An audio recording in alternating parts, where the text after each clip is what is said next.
Welcome to Community Spotlight, brought to you by Bro Code TV Productions and hosted by the Bros. Join us on this dynamic journey as we shine a spotlight on local agents who are making a profound difference in their communities. These remarkable individuals bring creativity, wellness, and purpose to the forefront as they tackle challenges, nurture their families, and celebrate successes. In each episode, we explore their unique stories and initiatives, offering an inspiring glimpse into the world of community transformation. Get ready to be inspired by those who are leaving an undeniable mark on their neighborhoods.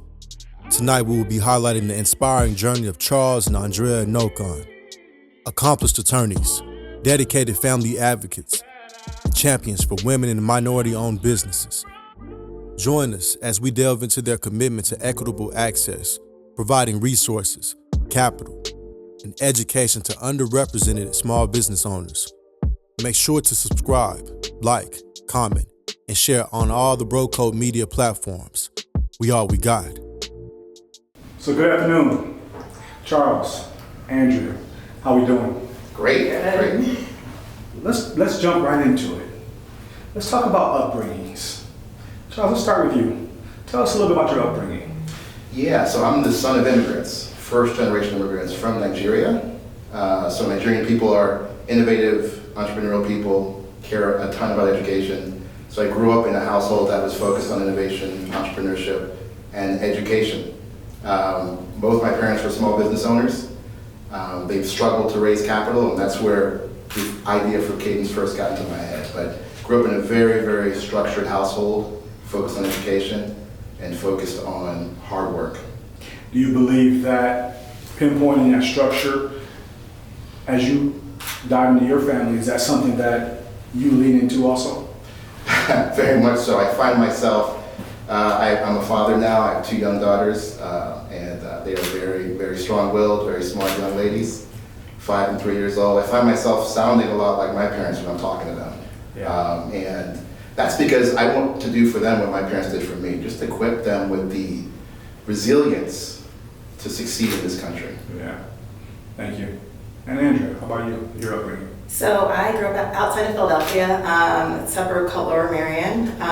Probably our claim to fame is Lower Merion High School, so I actually graduated with Kobe Bryant. So that is, yeah, so I grew up outside of Philly. My family is, I have a large family, but pretty tight-knit family. Similar to Charles, a real focus on hard work, education, faith, and family. And so growing up, I would say I'm a third generation entrepreneur. Both of my grandfathers were entrepreneurs. My father and mother are both entrepreneurial. And so it's something that I'll say is woven into the fabric of our family. And so just growing up, there was a really strong focus on hard work, getting good grades, and really learning as much as you can, and the belief, honestly, that you can do anything. And so I think that's something that, despite, I'll say, trials and tribulations along the way in my career path, I've always believed that I could do anything, and through hard work I could achieve anything. So it seems like both of you have a correlation of having roots that actually gave you the strength to kind of build whatever you want in your lives. Did Philly outside of your home play a part in that? Because Philly has this grit and grind to it.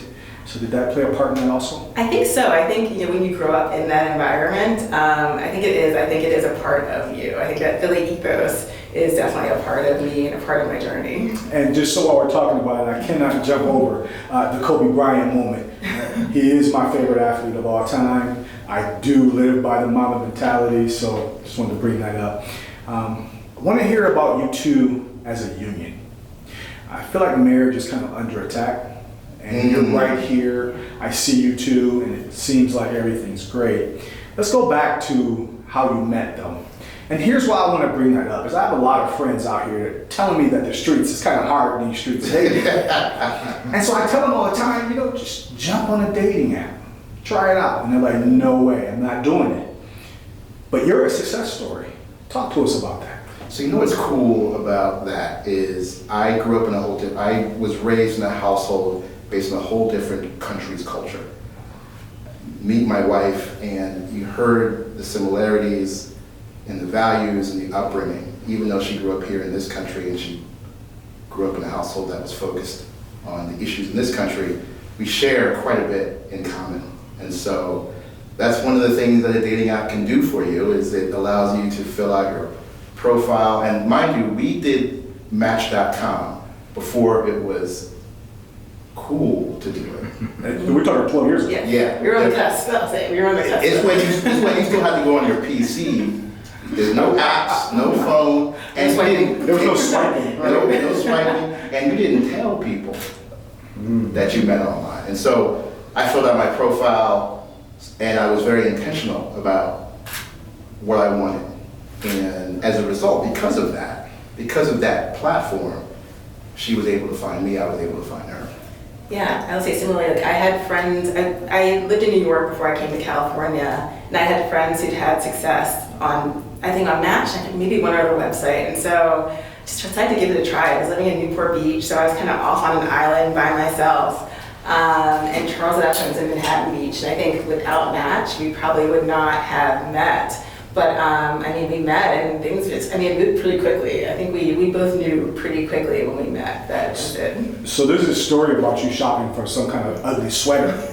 And Man, you've done your research. But they say never show up, but we're ready. So, but there's this story of you out shopping and there's something that happens, it doesn't work, and it was like the tipping point of you kind of dialing in on your relationship. Tell us about that. I think what I love about adversity is that it really shows you who people are. When you're going through something difficult, something that's scary or emotional. And so we went to a mall in Southern California, a very upscale mall. And this is around the time when public shootings were pretty common, unfortunately. And we went on a date. We were looking for an ugly sweater to go to an ugly sweater party for Christmas. It was around the holidays. It was, yeah. It was like a week or two, yeah. And saw people running. This is an outdoor mall, saw people running, and somebody ran by and said, "Oh, there's a man with a gun, there's a man with a gun." And you know, when you're watching movies, it's one thing, but when you're like in real life and you hear somebody with a gun nearby, it changes your perspective. So I'll pause there, I'll let you bring it home. So someone ran by, they said there's a man with a gun, and so we ran into the first store that was near us, it was a pet store. And unfortunately, that pet store had an all-glass front because it's a pretty safe area in Southern California. So they're ushering everyone to the back of the store. They're locking the front doors, and I was pretty shaken. I remember Charles came and stood in front of me to calm me and also to shield me. And I would say it's definitely a moment I'll never forget. Just really told me who he was as a person.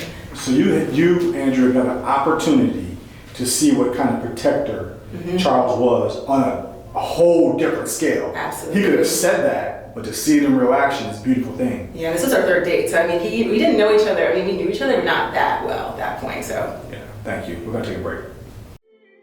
Discover the pinnacle of visual storytelling experiences with BroCo TV Productions.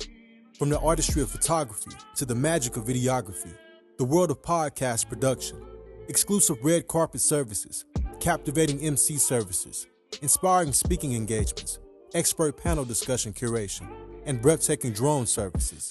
The Bros have you covered. Elevate your events and storytelling with us.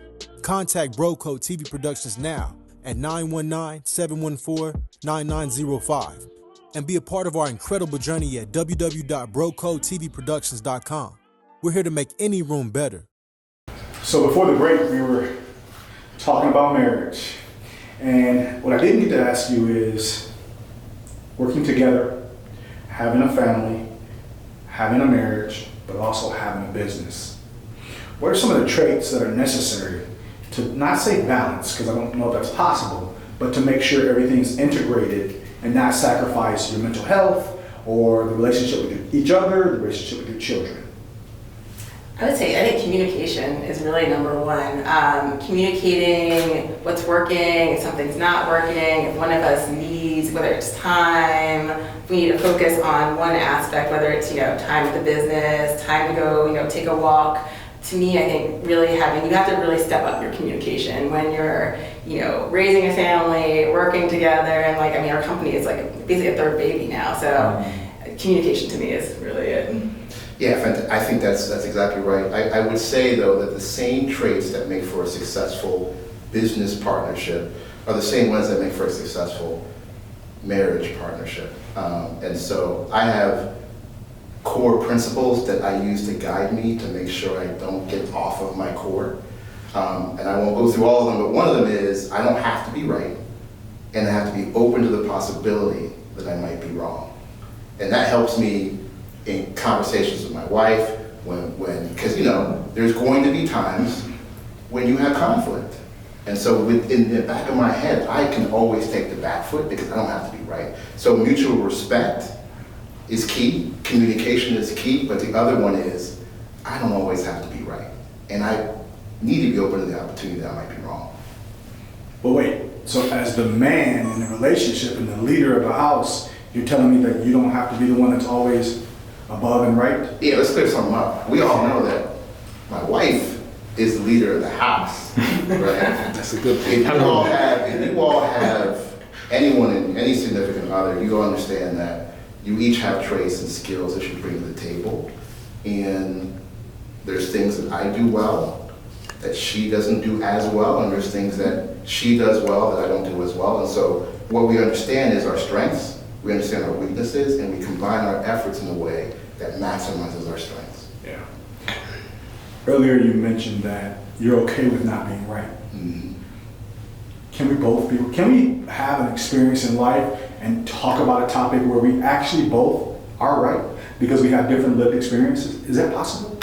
I'd say absolutely. I think that's it's absolutely possible. I would say we're both lawyers by training. Mm-hmm. And so there are times where, we're talking about a thought, an issue, an experience, and we may be coming at it in a different way, and we actually are both right. And so there's multiple versions of the truth and what's correct. So I think it's absolutely possible that both people can be right. And so to Charles's point, you do have to be open to the fact that your way is not always the right way, your thought is not always the right thought, because someone else could be equally correct. A quick story to just double click on that is we have 2 young girls. They are strong-willed.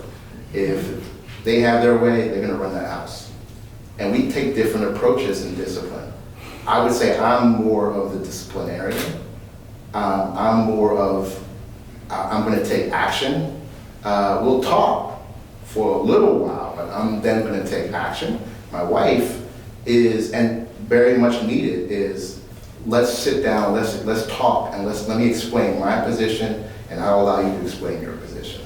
And so we're both right in certain circumstances when it comes to. So it sounds like to me, Charles, that you have a house balanced very well, give or take, for the future, which I really believe that those traits also show up very well in the workroom. Where there's times where, no, this is what we're doing, and there's other times, well, how do you feel? And so I hear that, and that's a great balance for both of you too. Let's talk about, you mentioned Andrea being an attorney. How did that happen? Did you both grow up wanting to be attorneys? So I would say my first interest in the law started in high school. My mother went back to law school when I was a junior in high school. So there are times I would actually go down to law school with her, sit in on classes, and I found it really interesting. So when I went to college, I didn't think I was going to be a doctor. I did not like pre-med at all. And so as I continued on, law, and I was a public policy major, and law and policy just seemed like a very natural fit to me. And so that's kind of carved my path to law school and to the law. For me, it was injustice. Just the focus on injustice growing up, watching my parents go through it, watching others go through it, that got me thinking about how do I understand the things that govern our conduct, which are the laws in our country. The other focus for me was developing the critical thinking skills that lawyers develop, which I thought would allow me to be a better all-around thinker, which could allow me to succeed in any venue. And so for me, the legal training that I have allows me to, I think, pivot and be successful in almost anything I do. But really just seeing what my parents went through is really what got me starting to focus on that. Thank you. We are sitting in Raleigh. Tell us a little about your journey to Raleigh. How did we get here?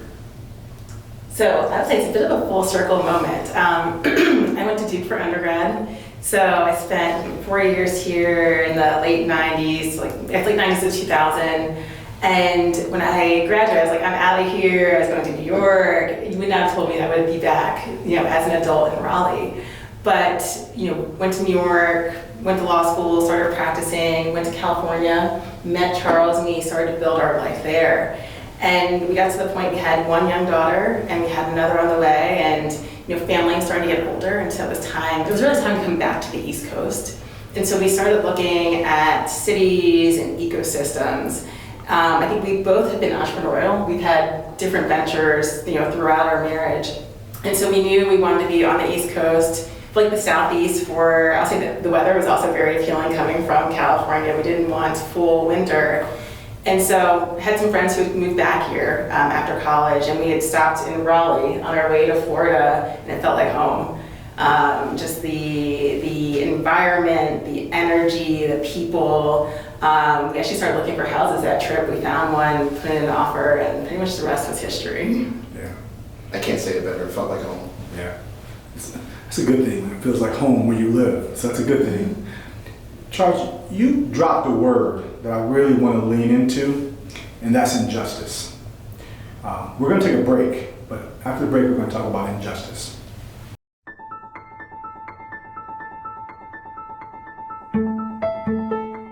We're out here with the American Cancer Society. We are doing our thing. Physical fitness plus financial health. Please come out and join us. Midtown Park out here in North Hills. Thank you again for joining us.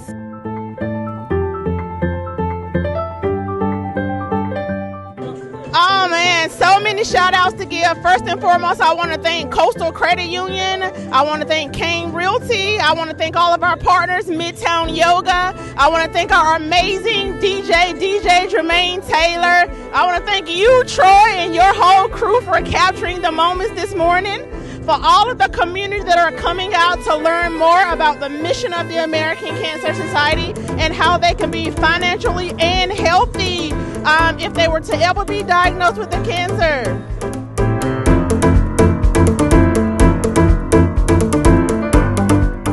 Man, we're going to go ahead and get some people to move because it's all about moving people here and get them moving and represent, and everyone is going through everything with cancer. We want to know that we are here for them.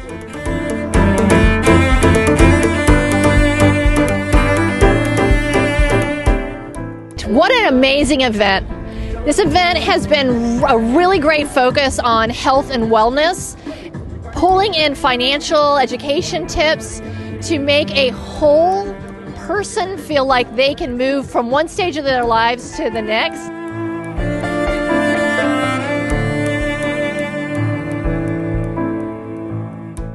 I don't think there's any of us who have not been touched by cancer in some way. Somebody you love, maybe yourself, somebody you know, and you know what that disease means. And the American Cancer Society, whether it's the research that they are funding, whether it's the support that they're giving to caregivers to make sure that they can help their loved one get through cancer, it's so important to raise awareness, to raise money, and we're having a good time doing it.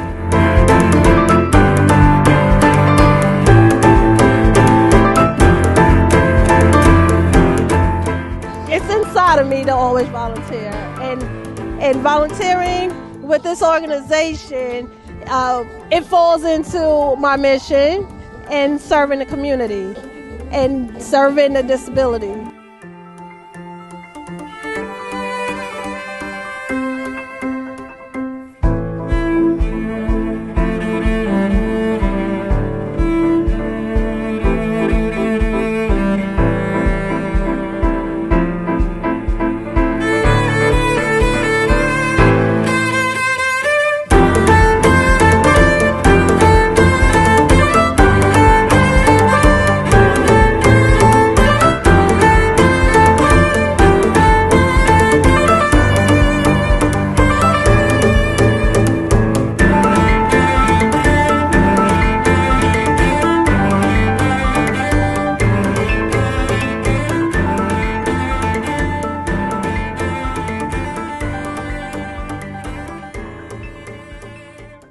thank you both for your time.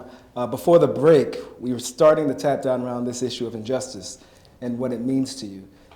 Please explain a little bit more for our audience the impact and why that word is so impactful for you. If you'll just indulge me, I'm going to commit a faux pas. I'm going to read something to you, All right. which I think is critical. So 2023 marks 60 years since the March on Washington.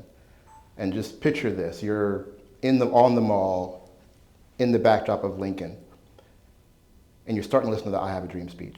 Most of us remember the end of the speech, Right. where he talks about his vision for the future, and he's using analogies based on a dream.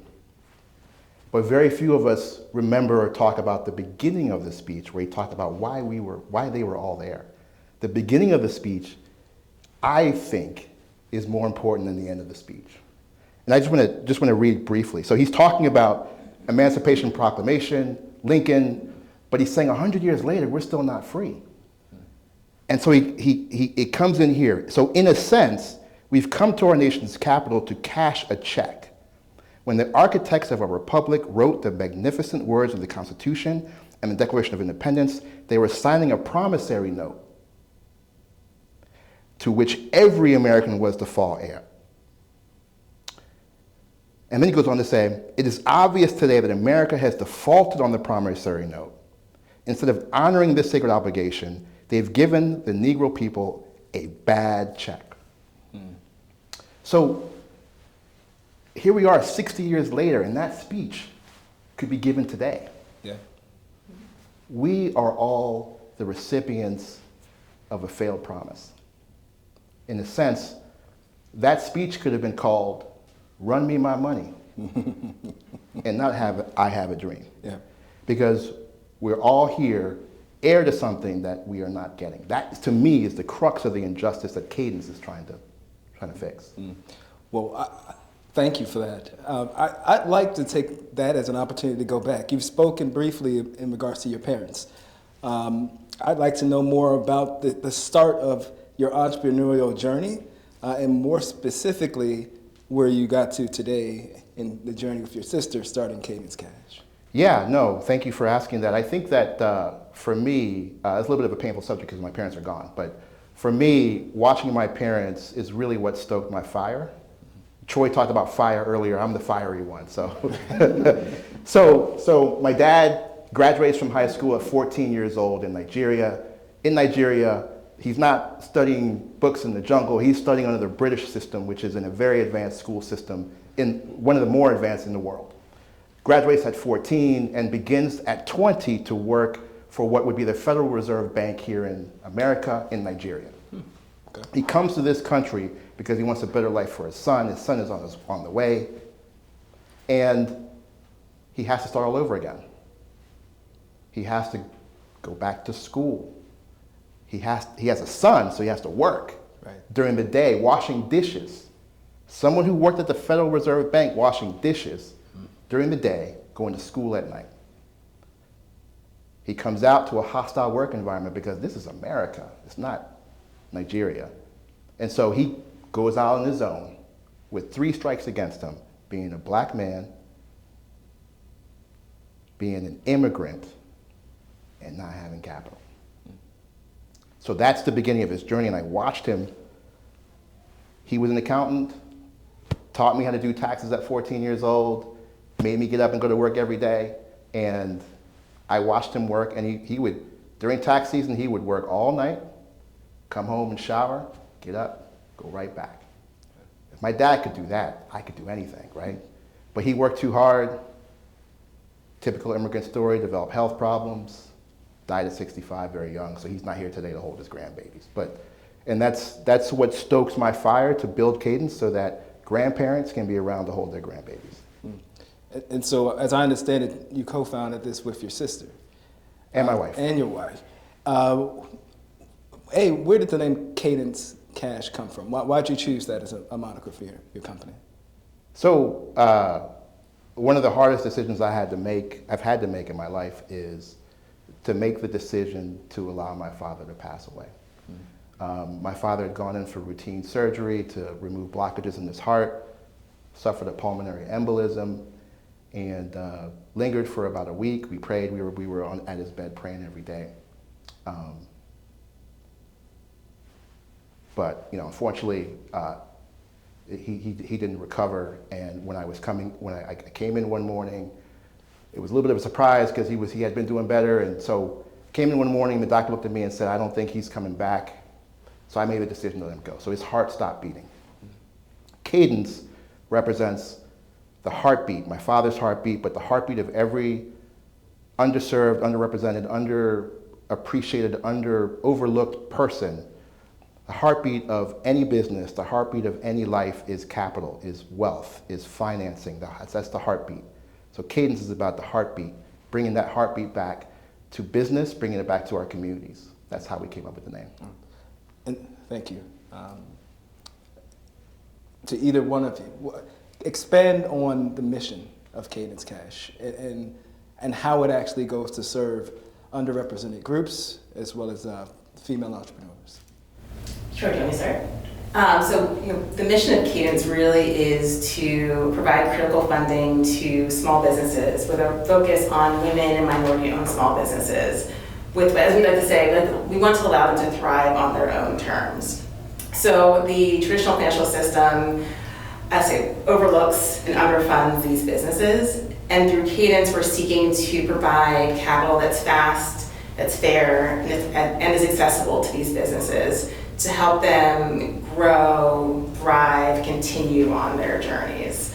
I think, as Charles was saying, so many women and minority entrepreneurs, they go through so much stress trying to access capital. And so it makes it so their businesses can't grow, it makes it so that they have health problems. And so we're here to really support small businesses and in our community. Do we have time? We're going to come back after a break.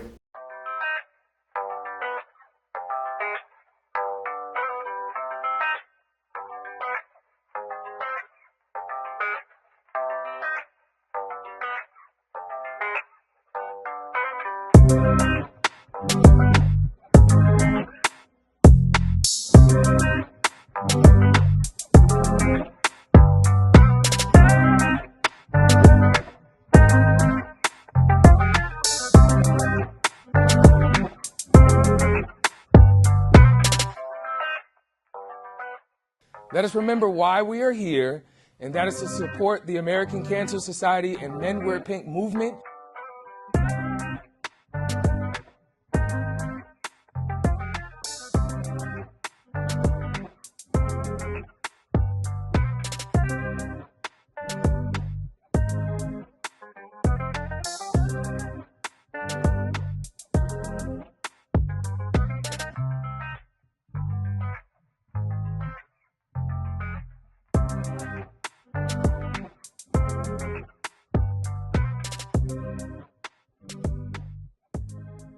Well, Andrea, before the break, you were speaking of the challenges that businesses have raising capital. I saw a recent article in Business Journal saying 82% of businesses experience or fail because of cash flow problems.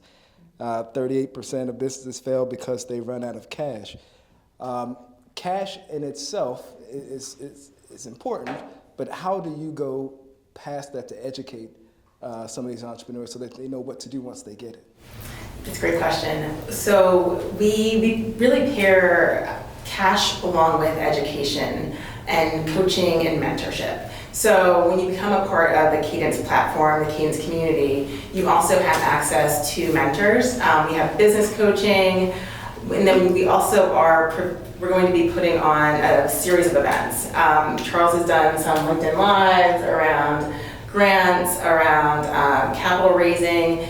And then we also we did Fund Her in October, which was focused on female entrepreneurs and the different types of capital that are available.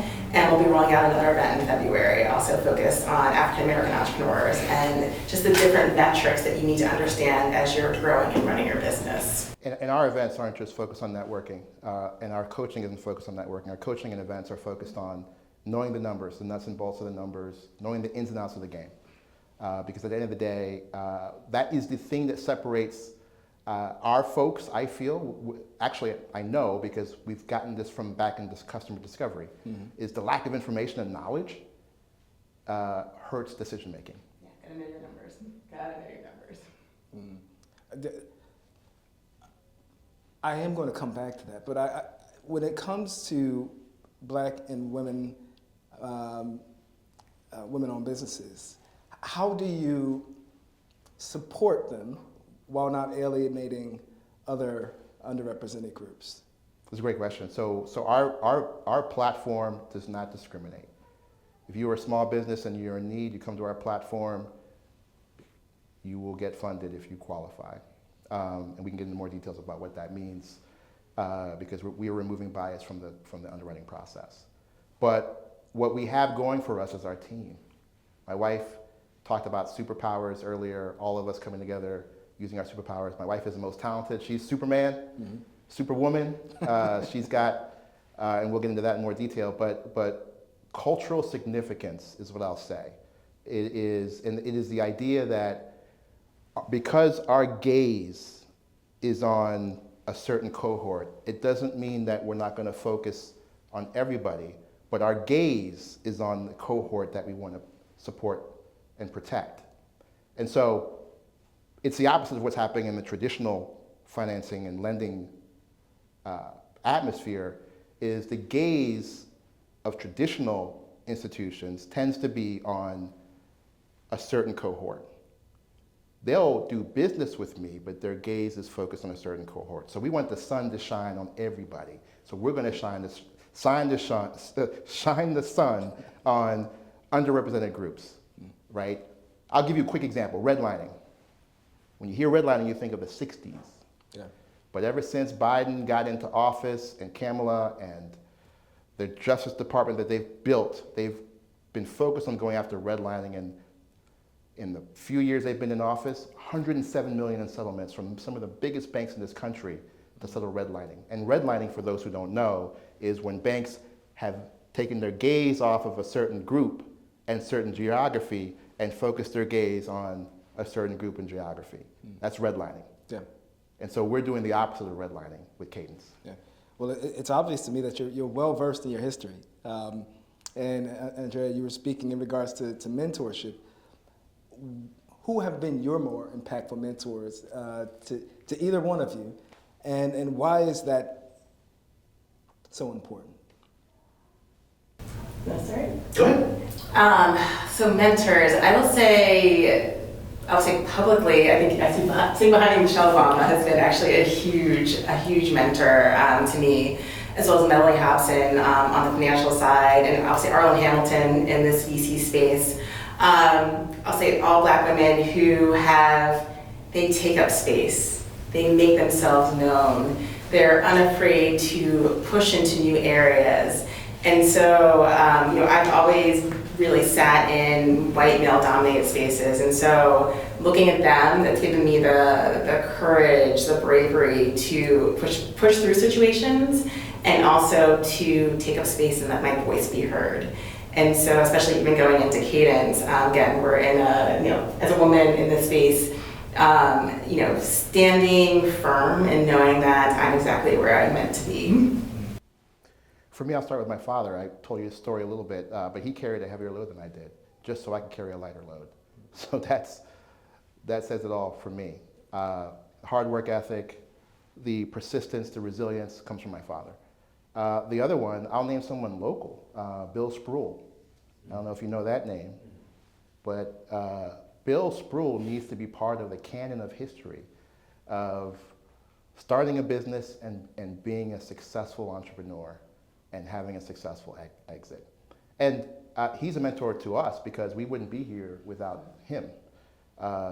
His guidance has been significant, and I really appreciate that he makes himself available, and the access he's given us has been tremendous. And we're going to build $1 billion company.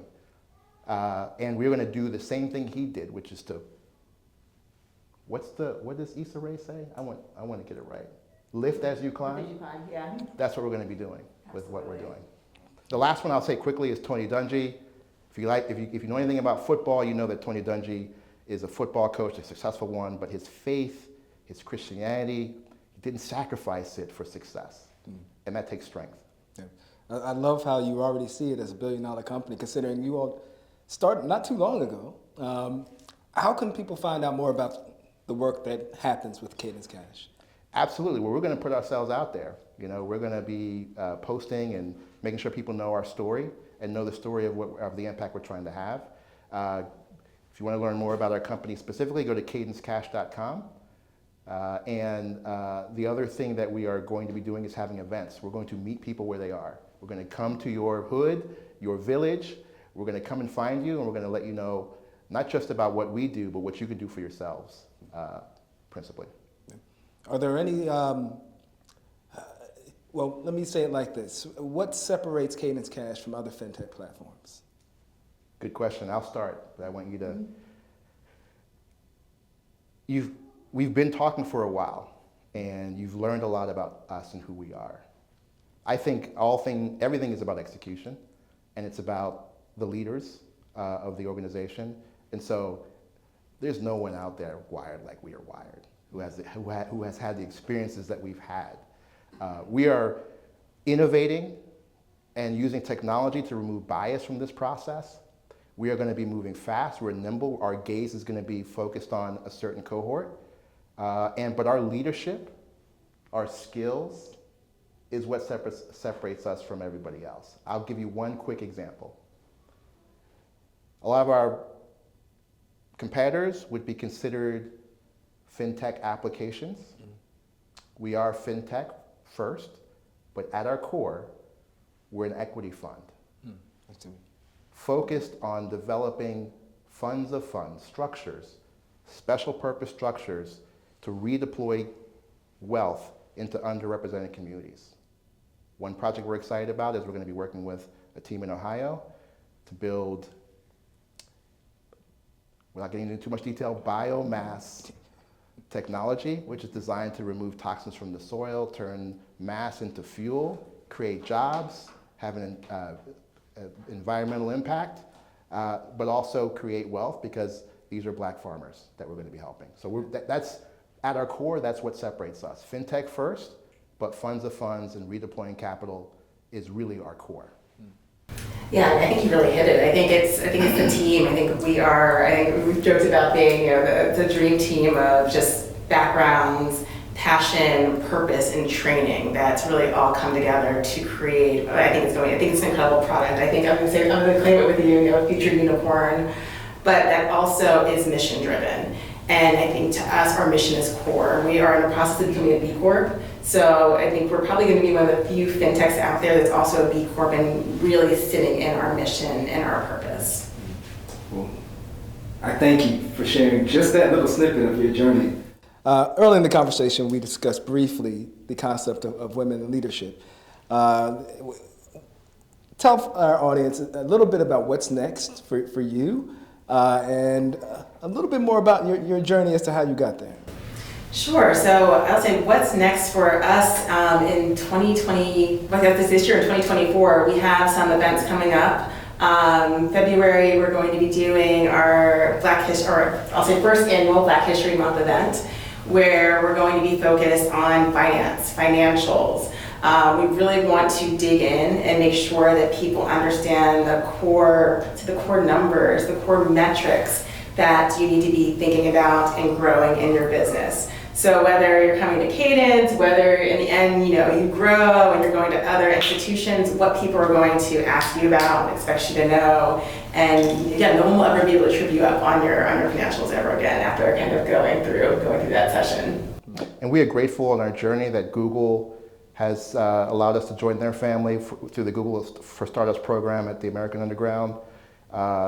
That gave us great validation. We're also, Andrew's about to jump on a plane. We haven't announced it yet, but we'll announce it here.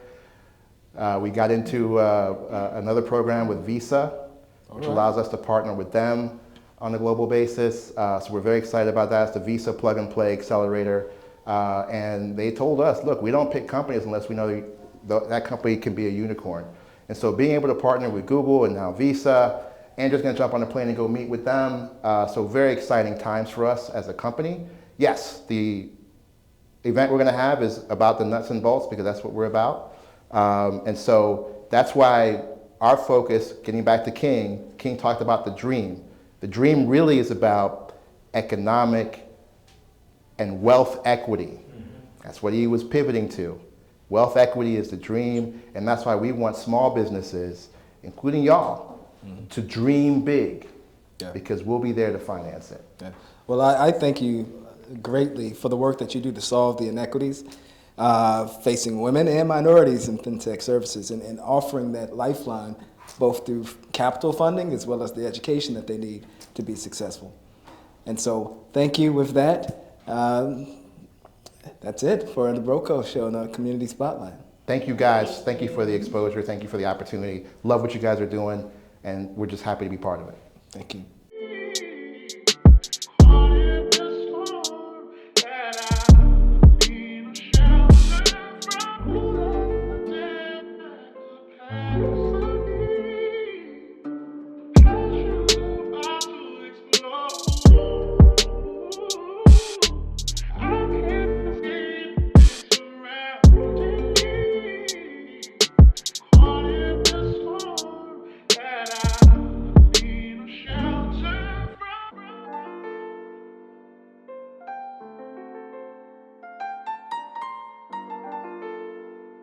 How you doing today, young lady? Doing good. Awesome. My name is Troy Jermaine Johnson. Tell me your name. I'm Andrea Inokon. And your name, sir? Charles Andrea. You guys just got off an episode of the Community Spotlight, produced by Broco TV Productions. Tell us your experience.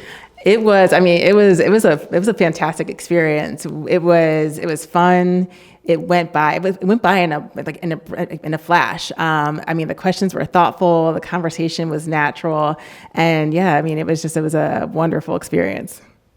Yeah, I'll just chime in here. If you are blessed with the opportunity to come and speak with these folks, you will meet folks who are professional. They got their equipment on point. They prepare, so you better come prepared. They check all the right boxes in terms of what you want to experience when you come into this. This is the best podcast I've ever done because these guys are experienced, prepared, equipment is right. But beyond that, what I'll add is that what you see in the room, amongst the team, is the love and care and respect they have for each other. You can see that. It shines through. I even commented on it, that you guys have a ton of respect for each other, and it made me feel comfortable.